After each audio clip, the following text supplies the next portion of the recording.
여러분, 사람들은 왜 저축에 실패를 하는 것일까요? 월급이 적어서일까요? 아니면 쓸 돈이 많아서일까요? 여러분은 어떻게 생각하시나요? 오늘은 저축에 실패하는 이유와 저축 잘하는 방법을 말씀드릴게요. 우선 저축이 무슨 뜻인지 모르시는 분 없으시겠죠? 저축은 돈을 절약해서 모으는 것을 말합니다.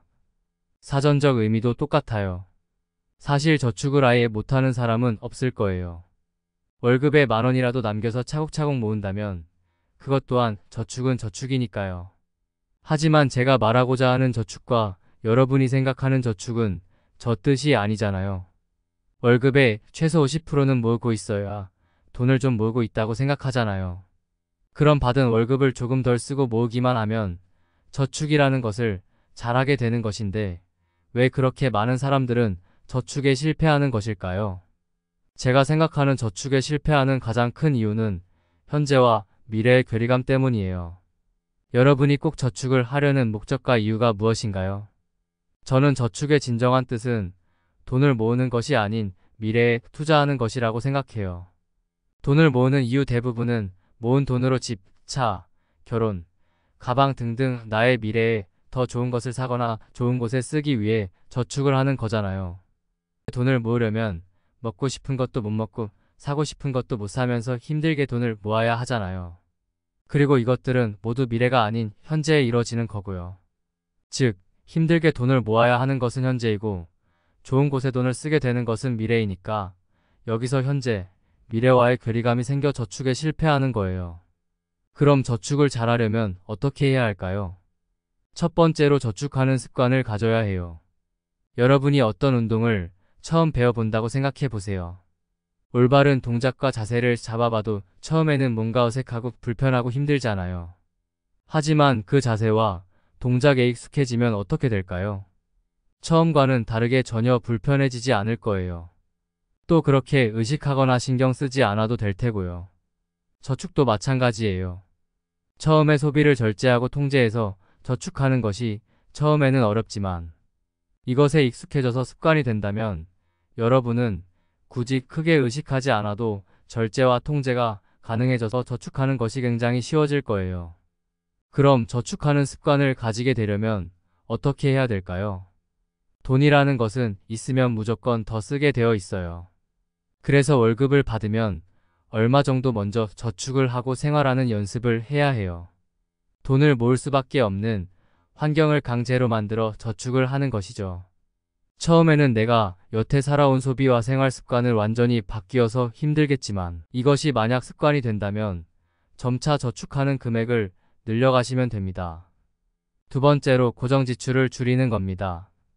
전기세, 관리비, 보험료, 주거비, 통신비 등 매달 고정으로 나가는 돈을 고정 지출이라고 하는데요. 왜 고정 지출을 줄이는 게 중요하냐면요. 고정 지출은 매달 항상 지출하기 때문에 한 번만 줄이게 되면 1년에 12배가, 2년이면 22배가 줄어드는 효과가 있거든요.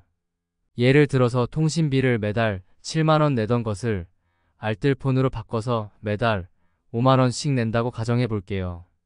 그럼 우리가 절약한 금액은 한 달에 2만원에 불과하지만 연으로 따지면 12개월이기 때문에 24만원을 줄인 효과로 나타나게 되는 것이죠.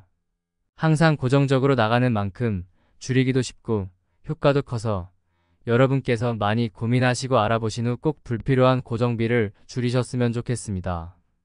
세 번째로 신용카드는 무조건 잘라버리세요. 왜냐하면 신용카드는 미래의 돈을 미리 끌어다가 쓰는 것이어서 관리하기 정말 힘들거든요. 바로바로 통장에서 출금이 안 되니 지출하는 것에 무감각해져 지출이 늘게 돼요. 또 할인 혜택이 아무리 많아도 할인 혜택을 받기 위해 결국 지출을 해야 하니 따지고 보면 이득이 아니거든요.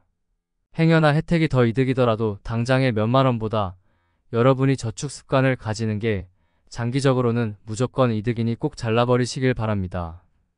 마지막으로 변동비는 없애세요. 요즘 반려견, 반려묘, 그 외에 여러 동물이나 파충류들 많이 키우시잖아요.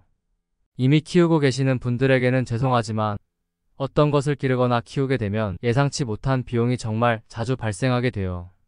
제가 겪은 일인데 저희 집은 강아지 한 마리를 키우거든요. 근데 저희 강아지가 이쑤시개를 먹어버린 거예요. 찾아보니 이쑤시개를 제거하지 않으면 나무가 썩고 내장이 뚫려서 생명이 위험해진다고 하더라고요. 결국 동물병원에 갔고 내시경으로 이쑤시개를 제거했는데 비용이 80만 원이나 나와서 정말 당혹스럽더라고요. 강아지가 안 아파서 좋지만 적은 금액이 아니니까 기분이 안 좋더라고요. 그래서 아무것도 키우고 있지 않으신 분들은 여유가 생기기 전까지는 키우지 않는 것이 좋을 것 같아요. 또 차량은 중고차라도 절대 구매하지 마세요. 차량이 있으면 주기적으로 엔진오일도 갈고 타이어 갈고 필터도 갈아야 해요. 만약 예상치 못한 사고가 나 보험료도 오른다면 저축은 정말 힘들어질 거예요. 그러니 서울이나 경기도에 살고 계시다면 무조건 대중교통을 이용하세요. 최근에 기후동행카드도 나왔으니 적극 활용하시면 될 것 같아요.